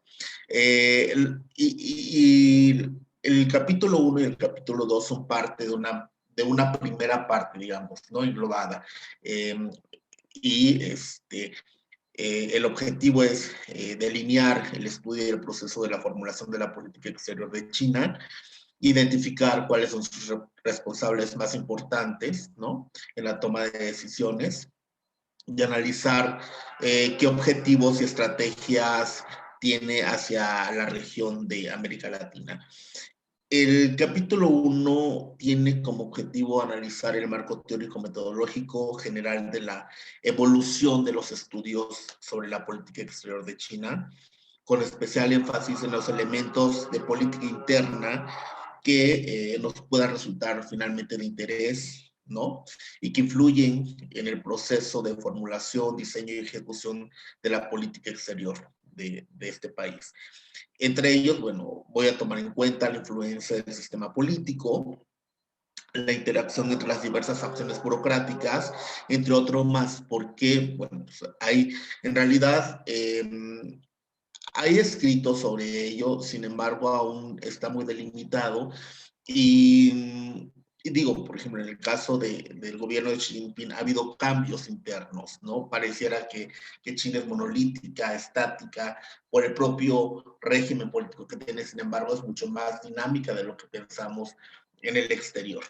El capítulo 2 tiene como objetivo exponer cuál es la estrategia y qué factores influyen en la formulación de la política china hacia América Latina, como entendiendo esta política exterior como extensión de estos objetivos e intereses de política interna, y lo cual se va a ver reflejado en la iniciativa de la Franja y la Ruta, pero también en el caso del principio de no intervención, ¿no? Esos van a ser claves también para entender esta política que tiene hacia la región. Además de definir qué instituciones importan en la relación con América Latina, como extensión del primer capítulo, y esto con el fin de evaluar también los resultados de la ejecución de su política en diversos estudios del caso. En la primera parte, pues, bueno, habló sobre la reestructuración institucional de la política exterior de China, desde el gobierno desde que tomó el poder Xi Jinping, los retos que hay para analizar la formulación de la política exterior de China, cuáles son los responsables de esta política exterior, identificó cuatro, ¿no? Típico, por ejemplo, el líder máximo, Xi Jinping, finalmente el que tiene el monopolio en el poder, cada vez ha ido concentrando cada vez más el poder y la toma de decisiones en política interna, pero también en política externa. Y cómo se estructura este gobierno, ¿no? Este régimen de partido de Estado chino. El Partido Comunista de China, el gobierno, y también tendré que analizar cuál es la influencia del Ejército Popular de Liberación. Quizás no tenga tanta influencia en sus relaciones con América Latina, como se lo tiene, por ejemplo, en lugares más lejanos como África. En América Latina todavía no hay relaciones militares tan cercanas, sin embargo, alguna influencia debe de tener, ¿no? En la venta de armas, etc. Y bueno, las preguntas principales del capítulo 1, desde el punto de vista teórico-metodológico, es cómo se explica la evolución del estudio de la política exterior de China y cuáles han sido los esfuerzos y aportaciones de los académicos chinos y occidentales, y también con énfasis en los académicos latinoamericanos para explicar la práctica de la política exterior de China en el contexto del sistema internacional, que pues ha tenido múltiples cambios y que se ha acelerado con la pandemia de la COVID-19, ¿no? Ya respecto al proceso cíclico de la política exterior de China y la toma de decisiones, ya como mencioné, voy a identificar cuáles son sus principales responsables e instituciones y cómo esas se van a reflejar en las relaciones que tiene con América Latina, cómo se construyen los consensos y disensos entre las diversas facciones existentes o actores involucrados para hacer de China una potencia global, y en un sistema de partido-estado, porque generalmente el análisis de política exterior, o bueno, el análisis de la formulación de la política exterior generalmente está enfocada a las democracias. Sin embargo, en un régimen o un sistema de partido-estado y de un tipo autoritario, pues son pocas, en realidad son pocas las investigaciones que hay sobre ello. Y cuáles son los cambios más pronunciados en el proceso de la formulación y ejecución de la política exterior de China bajo el régimen de Xi Jinping, ¿no? Voy a ser muy breve. Bueno, he ido cada vez más identificando cuáles son los principales enfoques de estudio de la política exterior de China. En este caso, bueno, pues he identificado varios, ¿no? El enfoque de estudios de área, el método de la teoría de las relaciones internacionales, y a mí el que me interesa es un enfoque integrado. El enfoque de estudios de área, por supuesto, enfatiza las características idiosincrásicas del comportamiento de la política exterior de China. Y ahí, bueno, los expertos tienen un conocimiento profundo de la cultura y idiomas chinos. Por la parte de las teorías de la RI, bueno, utiliza la teoría de las RI para explicar la política exterior de China. Entre las principales teorías utilizadas se encuentran el realismo, el liberalismo y el reconstructivismo. Y estudia China como cualquier otro estado más en el sistema internacional. Sin embargo, para mí y para quienes nos proponen, como el autor de Kaihe, y es que se deberían de enfocar ese estudio de la política exterior. Debe ser una combinación de los estudios de área por la profundidad del conocimiento del idioma y de la cultura, junto con los enfoques teóricos metodológicos de la CRI. Y esto ayudaría a maximizar y profundizar la comprensión de la actuación de China en el exterior. Entre estos autores también que han empezado estos estudios es Alistair Young Johnston y, bueno, como mencioné, Kaihe, entre otros más.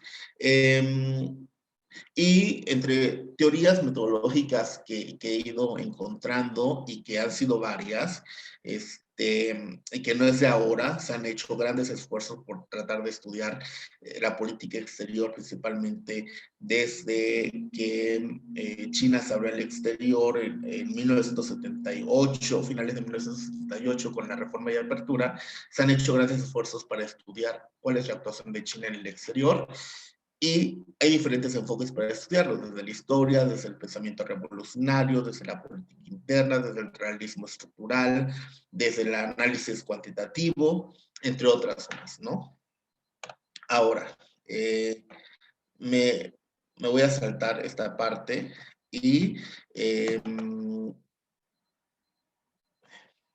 voy a hablar un poco del capítulo 2. Ya en el capítulo 2, bueno, estudio América Latina en la formulación de la política exterior de China, qué estrategia y factores van a influir en la política exterior, y cuál es el lugar principalmente de América Latina en esa gran estrategia de política exterior de China que tiene a nivel global, ¿no? Y cuál es la dimensión que le va a dar a esta región.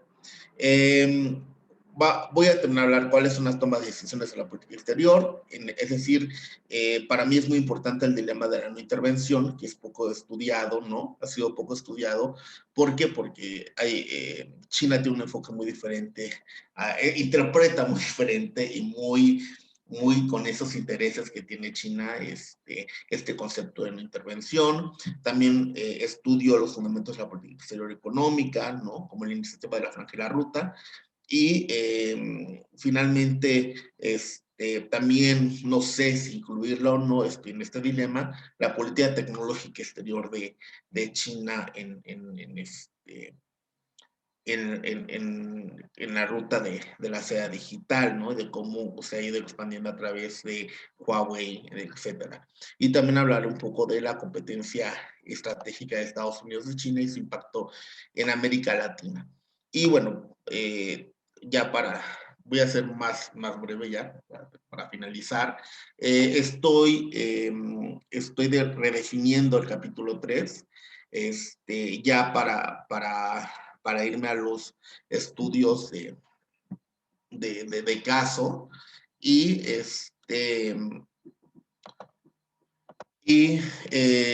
ya... Tiempo, Tuna.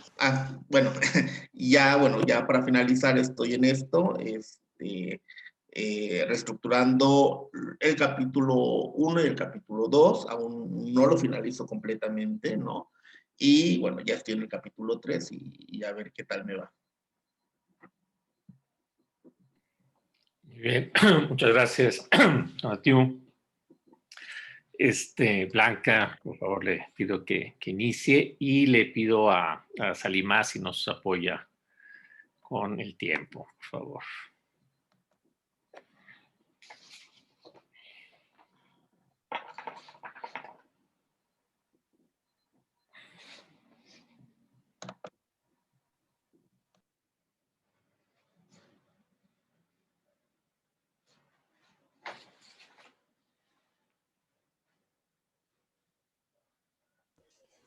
Bueno, ahora pueden ver mi pantalla y pueden escucharme.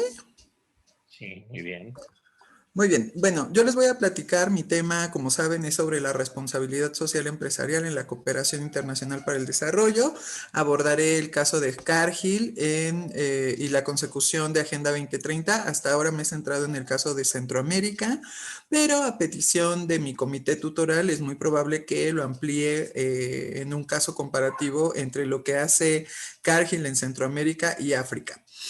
Hasta ahora lo que yo he entregado es el capítulo 1, cuyo objetivo pues es brindar un marco conceptual que nos permita analizar la participación de las empresas transnacionales en las redes de cooperación global. Evidentemente para esto analizo los acuerdos de gobernanza con el objetivo de identificar las variables y las dimensiones del proceso de la construcción del poder político de las empresas a partir de cómo hacen esta transversalización en sus esquemas de responsabilidad social empresarial. Para eso hablo de la relación Estado-empresa y su evolución desde la economía economía política.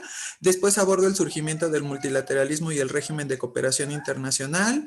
Hablo de las relaciones transnacionales, el descentramiento del Estado y el descentramiento político, para entrar en el proceso de gobernanza y los nuevos patrones de articulación política en los que nos encontramos.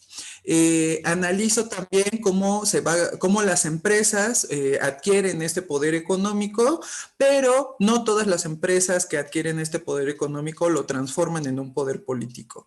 Entonces, realmente yo me centro en los procesos de legitimidad y sostenibilidad de las acciones que les permiten hacer esta transición, así como en el análisis de los intereses propios de las empresas para poder consolidarse como un actor político.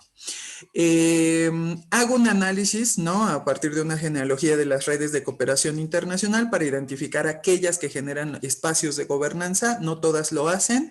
Y bueno, pues evidentemente me concentro en aquellas que son colaborativas entre los estados y otros actores.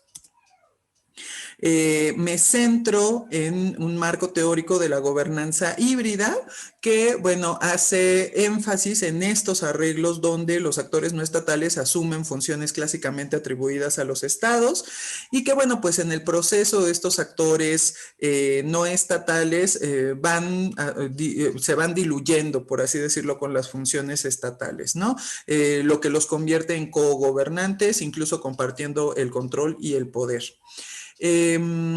Paso al análisis de qué sucede con los nuevos actores, cómo esto ha impactado el multilateralismo y se va generando lo que han clasificado los autores como la política de la Agenda de 2030 y cómo esto ha generado una nueva gobernanza en donde encontramos incluso formas de autolegitimación por parte de las empresas utilizando sus esquemas de responsabilidad social empresarial.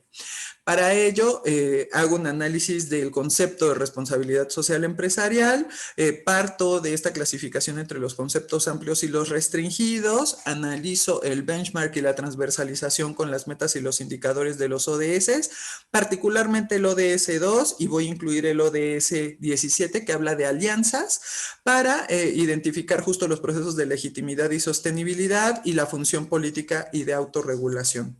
A partir de eso, identifico las dimensiones del poder corporativo, del poder político corporativo, en donde pues se encuentra una dimensión instrumental o de influencia directa, una estructural a partir de los incentivos, castigo y toma de decisión, y otro a partir de la construcción y la promoción del discurso engarzado con las estrategias del desarrollo internacional. Entonces, si se dan cuenta, hay tintes constructivistas, ¿no? En mi marco de análisis, el que yo propongo para poder analizar esta participación corporativa de las redes de cooperación global, es en primer lugar un análisis de gobernanza multinivel para entender los estados cómo adaptan estos marcos internacionales a sus procesos internos, y después de gobernanza híbrida para entender el proceso de las empresas, en donde cuando las empresas lo implementan en los estados, pues encontramos la transformación del poder económico en el poder político. Ahorita estoy trabajando en el capítulo 2, que se centra en la gobernanza alimentaria en el marco del desarrollo sostenible. Me centro en las instituciones globales, evidentemente el ODS 2, las redes de cooperación que se han gestado a partir de su implementación, sus variables y sus dimensiones. Y bueno, lo que sigue es trabajar en mi capítulo 3, que se centra en esta transición del poder político al rol, del poder económico al rol político, para posteriormente analizar los estudios de caso que tiene que ver con Cargill, particularmente en Centroamérica y África, con el objetivo de identificar las variables independientes y dependientes, así como los factores de coincidencia y de diferencia entre ambos casos. Y listo. Bueno, muy bien, Blanca. Muchas gracias. Fue muy consistente con el tiempo, ¿verdad? Bueno, muy bien. Bueno, entonces ahora le pido a Salimá, y si Blanca nos ayuda también con la toma del tiempo, por favor. Adelante, Salimá.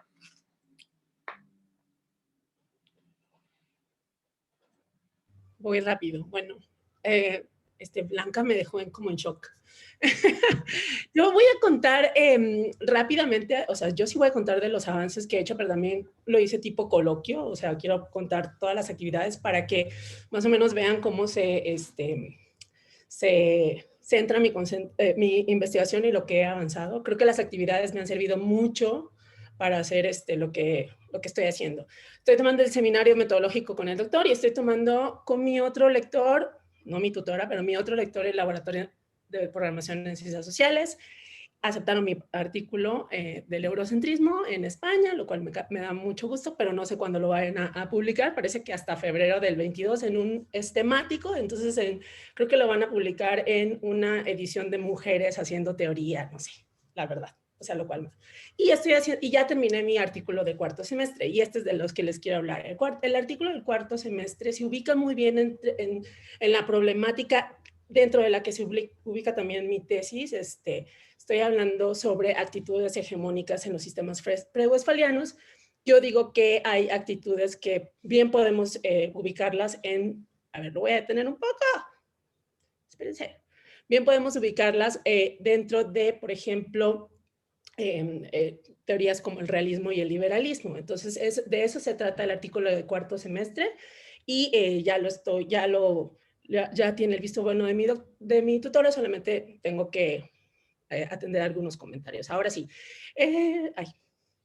Bueno, les decía, tanto mi tesis como mis artículos se están ubicando en la problemática del eurocentrismo, el estadocentrismo, a historicismo. Ya todo esto les he contado yo creo que no se vayan a aburrir, del presentismo y de la anarcofilia.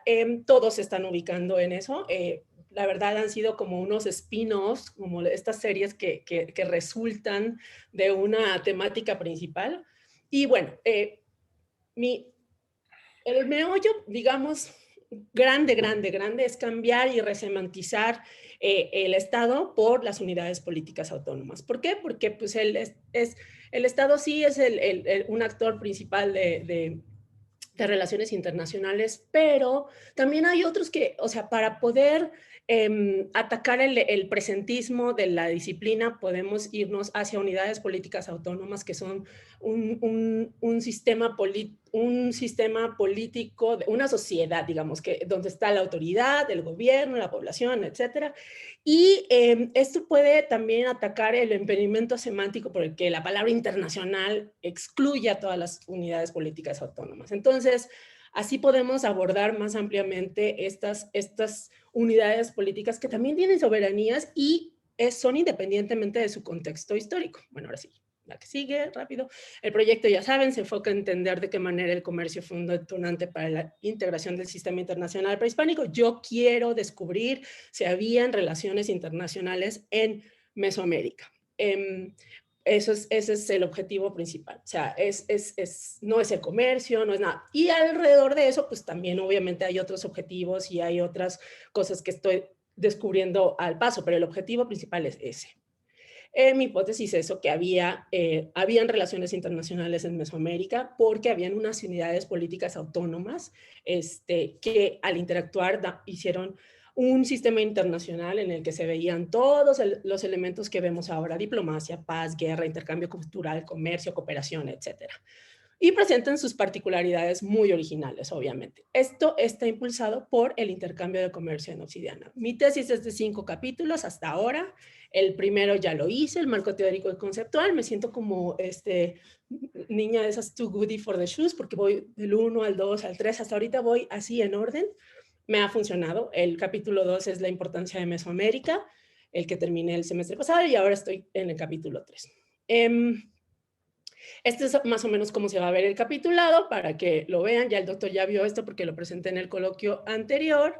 Y el capítulo 1, pues, toma la sociología histórica, el eurocentrismo, que es lo internacional, sistema mundial internacional, comparando a André Gunder Frank y Wallerstein, Estado-Nación contra unidad política autónoma y expansión territorial. Todas esas son las teorías. El capítulo 2, que es el que hice el coloquio pasado, o bueno, que el semestre pasado, fue sobre Mesoamérica como objeto de la disciplina. todo el alcance geográfico y estas actitudes que yo decía, hegemónicas, internacionalistas, que se pueden comparar o se pueden ver desde perspectivas desde teorías como el realismo o el liberalismo.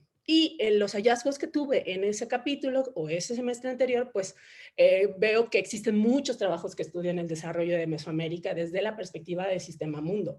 Obviamente van a divergir en lo que yo quiero hacer en cuanto a los bienes que catalizaron esta integración.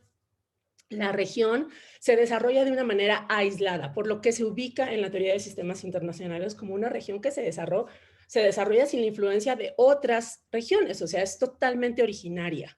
La unidad de análisis tiene los mismos elementos de estados y emergió desde el periodo preclásico en San Lorenzo Tenochtitlan, Veracruz, en 1800. Esta es la primera, digamos, el primer, no quiero decir estado, pero el primer sistema político autónomo en los Olmecas.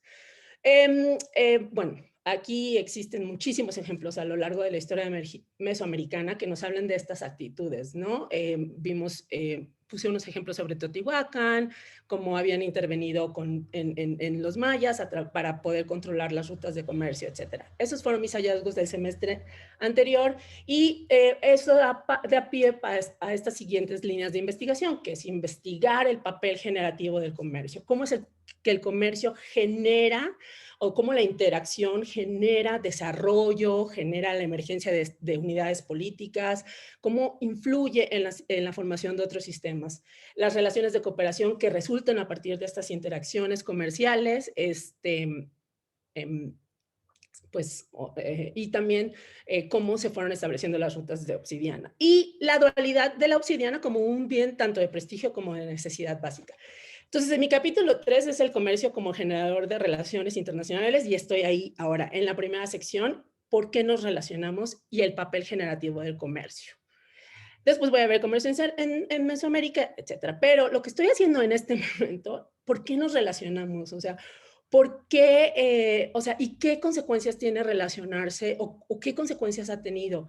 Entonces hay 3 autores en los que estoy ahora trabajando que se llaman Matt Ridley, Colin Renfrew, y encontré un artículo espectacular de estos personajes, Carlos Amunátegui Perelló y Patricio Ignacio Carvajal, que hablan sobre una protohistoria del comercio en el creciente fértil y su interconexión con el derecho. Es decir, cómo es que el comercio y la interacción dio paso a las instituciones jurídicas, ¿no? Entonces, o sea, lo que yo estoy haciendo es investigar la correlación de la interacción, el comercio, cómo dio paso a la emergencia de unidades políticas autónomas y al desarrollo tecnológico, etcétera, etcétera. Lo cual que me llega a la pregunta a veces, o sea, existencial, y estoy pensando si mi tesis no es un poco existencial, de decir, ¿quién fue primero?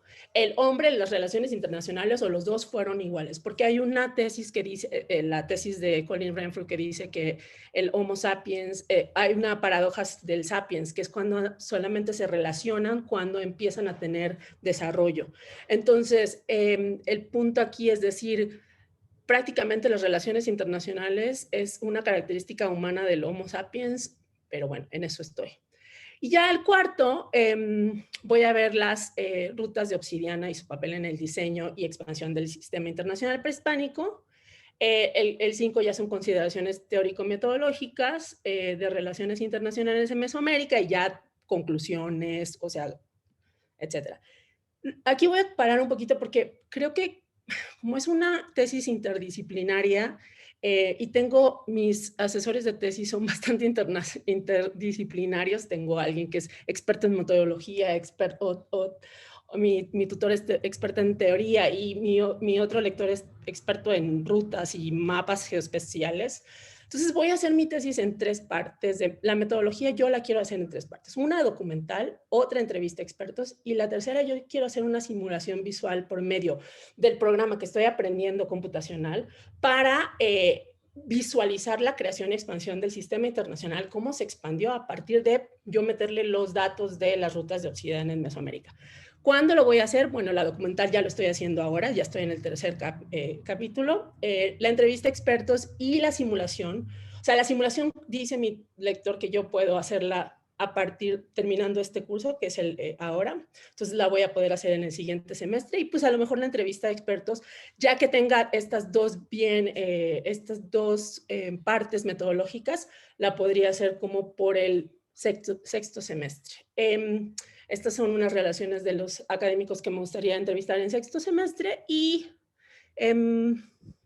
bueno, esto ya. Y las próximas metas, pues estoy en la redacción del capítulo 3. Me gustaría buscar la estancia doctoral. Me gustaría hacer, obviamente, el examen en el 5º semestre de candidatura y pues ya, buscar una publicación para el artículo del 4º semestre. Y eso es todo. Es que creo que haber tenido ¿cómo se llama? A Blanca, que lo hice en 3 minutos, no sé si me tardé muy poco, si me faltó, pero... Ah, ¿no? ¿Lo hice bien? Muy bien, a tiempo, Salima. Bien, aunque claro que bueno. Te sobraban 30 segundos, Sal. Bueno, pero es que iba atrasando porque había partes que quería contarles más que otras, pero bueno. Eso es todo. Lo que en estos 30 segundos que sí, o sea, como que he descubierto que en parte es algo existencial.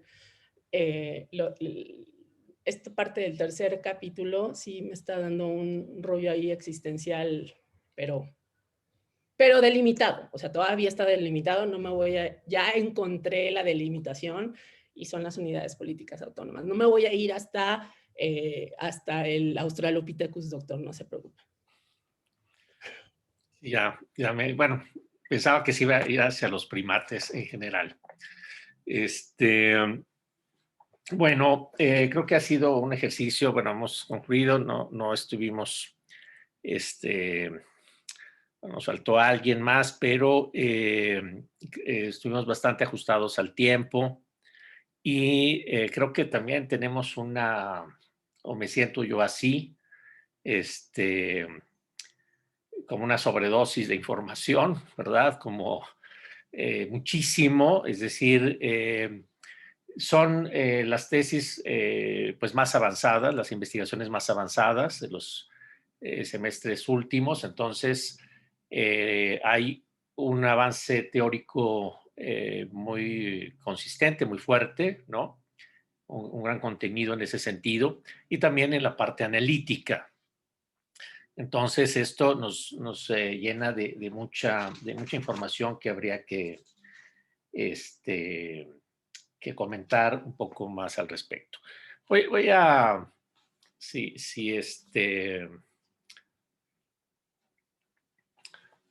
bueno, voy a tomarme, si les parece, hasta las 12. Tenemos unos 15 minutos para hacer algunas observaciones. También, si ustedes quieren comentar algo.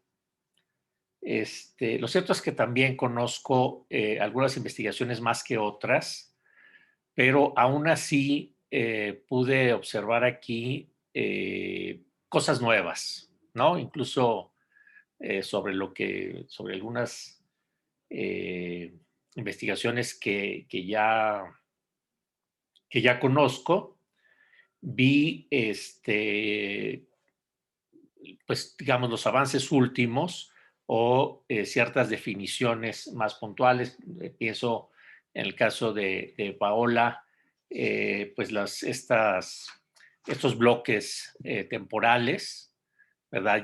Ya relacionados ya con los procesos teóricos que estaban, o sea, ya hay una definición muy hacia ese punto. También me pareció, bueno, algunas cosas puntuales voy a comentarles. En el caso de Grecia, me pareció muy interesante los 3 puntos de la justificación. La justificación siempre, digamos, puede ser disciplinaria, teórica, social, ¿no? Es decir, ¿por qué hacemos una investigación? Porque tiene un impacto social o un impacto político o una relevancia en la actualidad.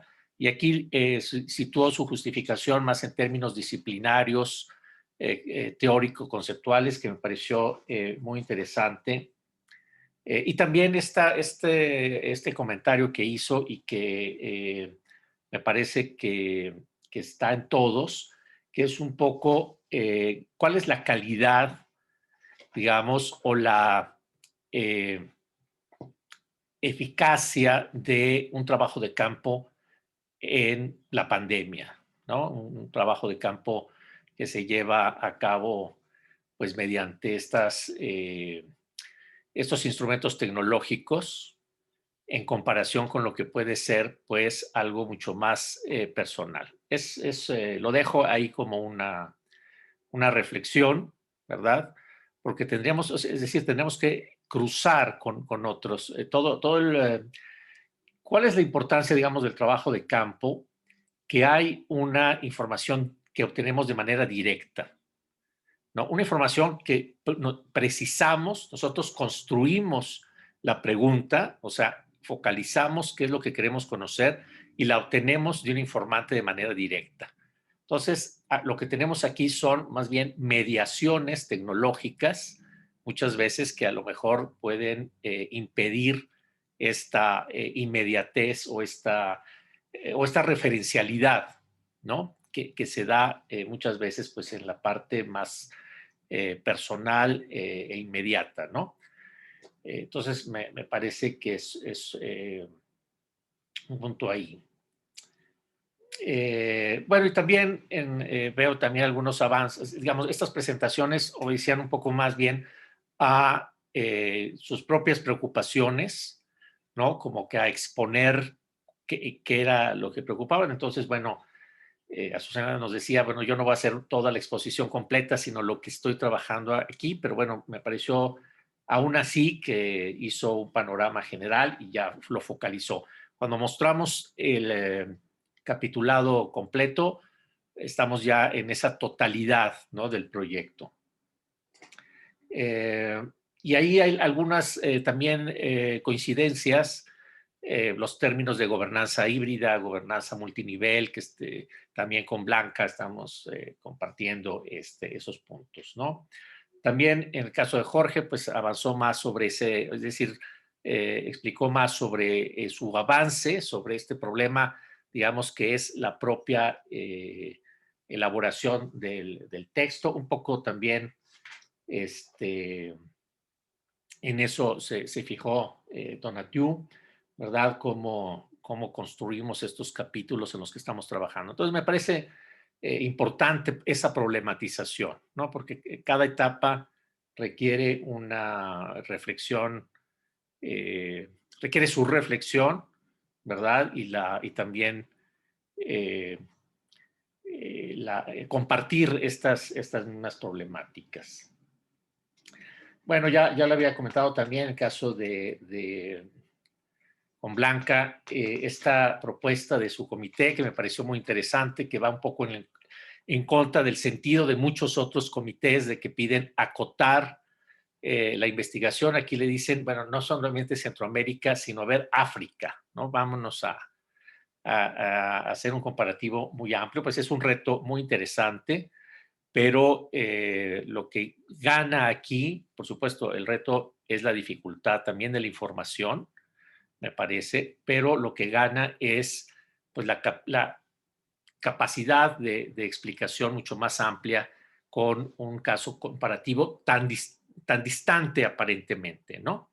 Aparentemente, ¿no? Ya sería lo que encontremos, lo que nos puede decir que fue si estaba realmente distante eso o no.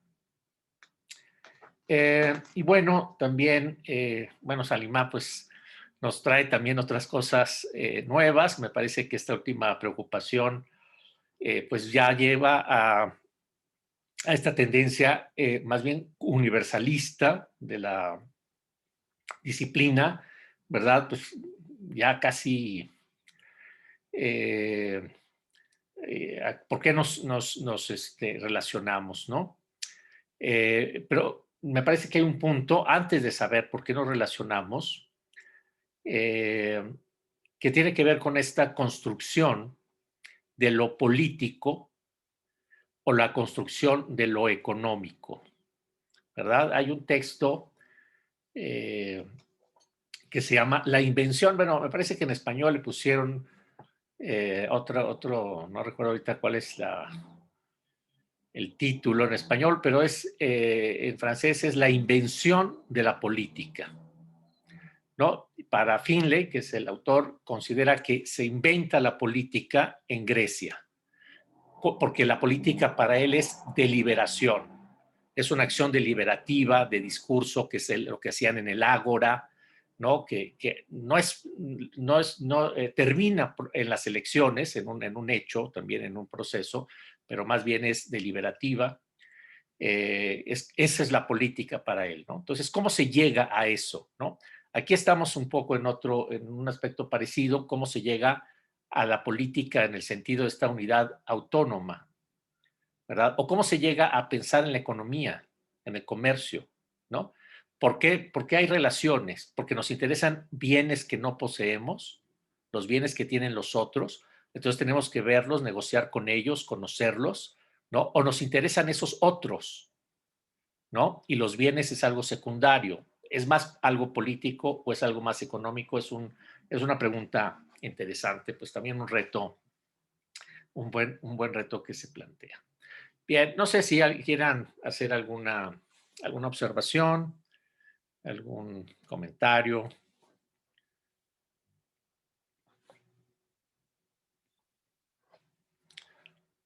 ¿Todo está muy claro? Bueno, creo que sí, fue un buen ejercicio.